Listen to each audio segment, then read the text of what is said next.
Hello and welcome to the show. I am Joe Tophat. Recess is one of the greatest cartoons ever made. It did a great job at capturing what it's like to be a kid at school.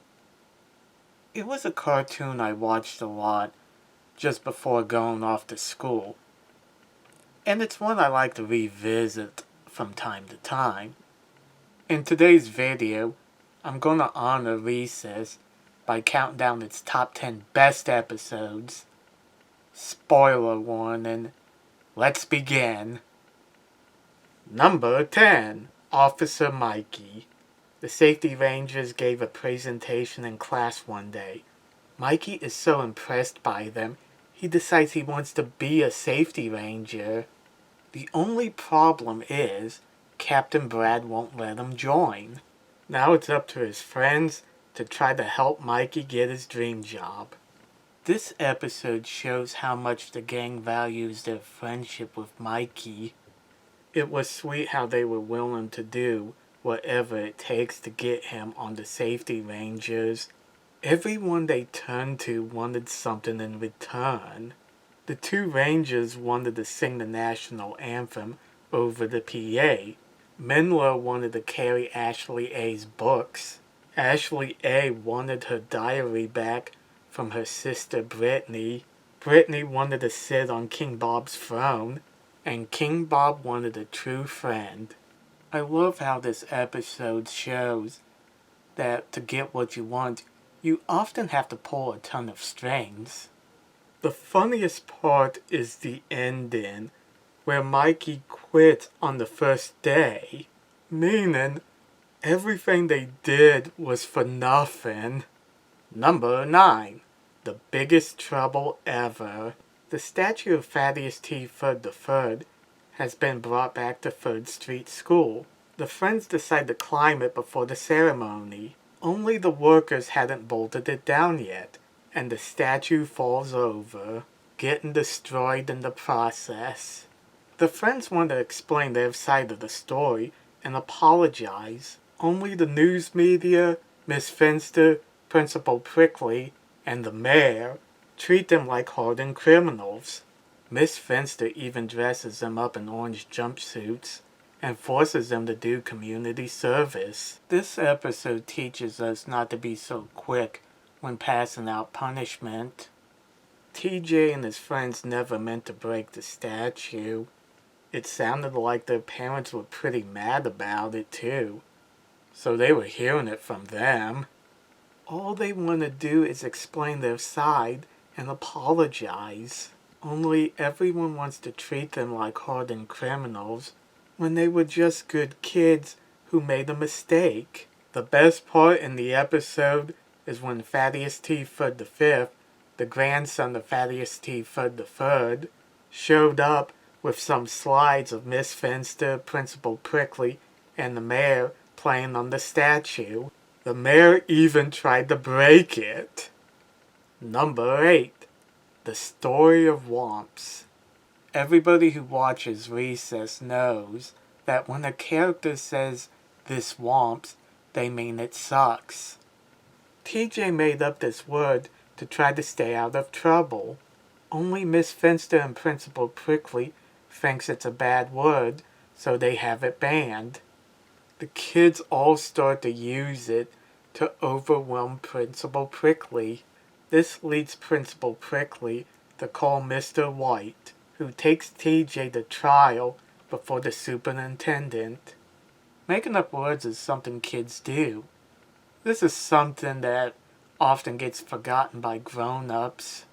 My favorite part is when Miss Grokey, TJ's teacher, brings in the slangologist to defend him. I love how he talks in slang. It sounds like he's speaking a different language. This leads to him and Mr. White getting into a fist fight. It's funny how TJ showed more maturity than these grown-ups. Number 7. The Rules. King Bob's advisors, Jordan and Jerome, find an old book of rules written by King Morty. Because Morty was a legendary king, King Bob decides to reinstate his rules with Jordan and Jerome enforcing them. The kids hate the rules, and this starts a big war. It would have been easy for this episode to make it out that King Morty was insane. Instead, they give context to why he made up these rules to begin with. He was king of the playground during the Great Depression, when most kids didn't have much. So he made up these rules so everyone would have a game to play. For the time, they made sense. Now the world is a different place, and his rules no longer make sense. I love how this episode doesn't disrespect the past. It tries to understand it. It also teaches us that some rules have a reason for existing at one point. Over time, things change, and they no longer make sense. It's a pretty nice balanced view that is sadly lacking in a lot of cartoons these days. Number 6. I Will Kick No More Forever. Vince has always been the most athletic kid in school. That is, until Ashley Q outkicks him in kickball. Suddenly, Vince finds himself no longer able to kick like he used to. He's no longer picked first on a team. One game, the kids were arguing over who should take him. This leads to Vince retiring from kickball and living like a washed-up athlete. It's never easy going from the top to the bottom. One of the most powerful moments is when his friends decide to use a special ball Gretchen created to build Vince's confidence. They wondered if they did more harm than good. Haven't seen so many shows falsely build up somebody's confidence. It was nice to see the characters wonder if they did the right thing. Luckily, the ball he kicked was real. Number 5. Me No No. We've all been that kid who hasn't seen the latest movie everybody's talking about. Everyone at 3rd Street School has seen a movie called Nitwits Free, including the teachers.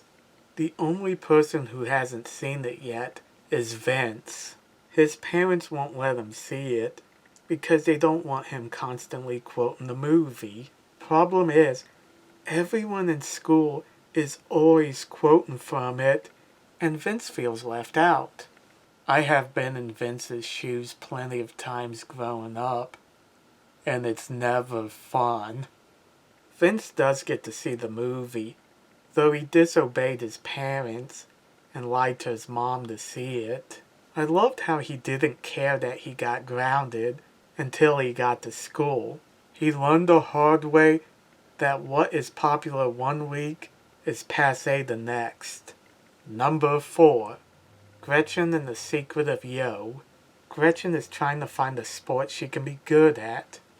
One day, she discovers that she's very good at doing yo-yo tricks. Gretchen becomes very dedicated to perfecting her skill, ignoring her schoolwork and her friends just to focus on it.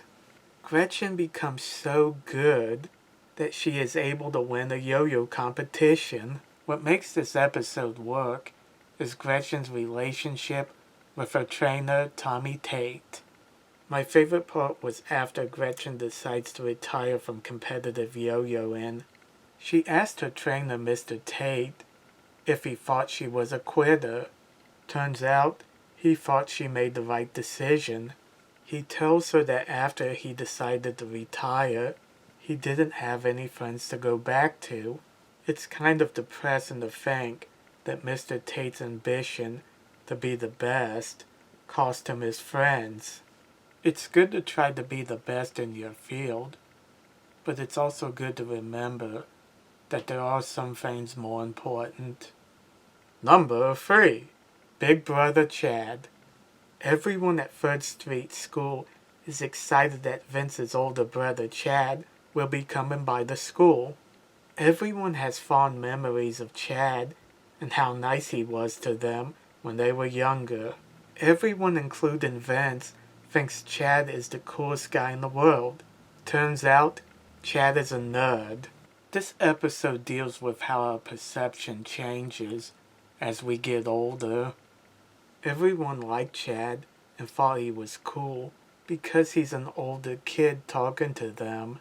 He obviously left a positive impression on each of them, so in their mind, Chad looks like this, when in reality, he looks like that.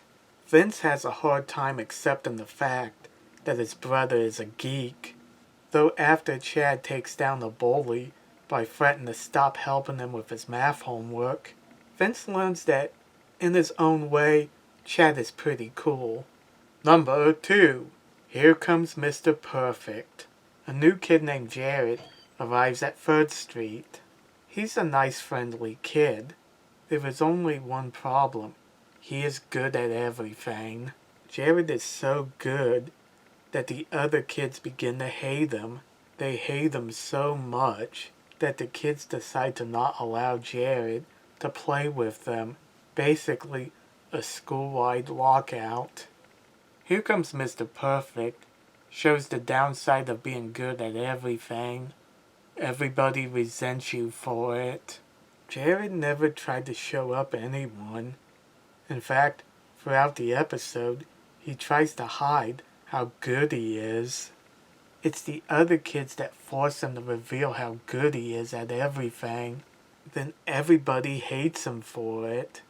In the end, the kids learn to try to improve themselves instead of feeling jealous of Jared.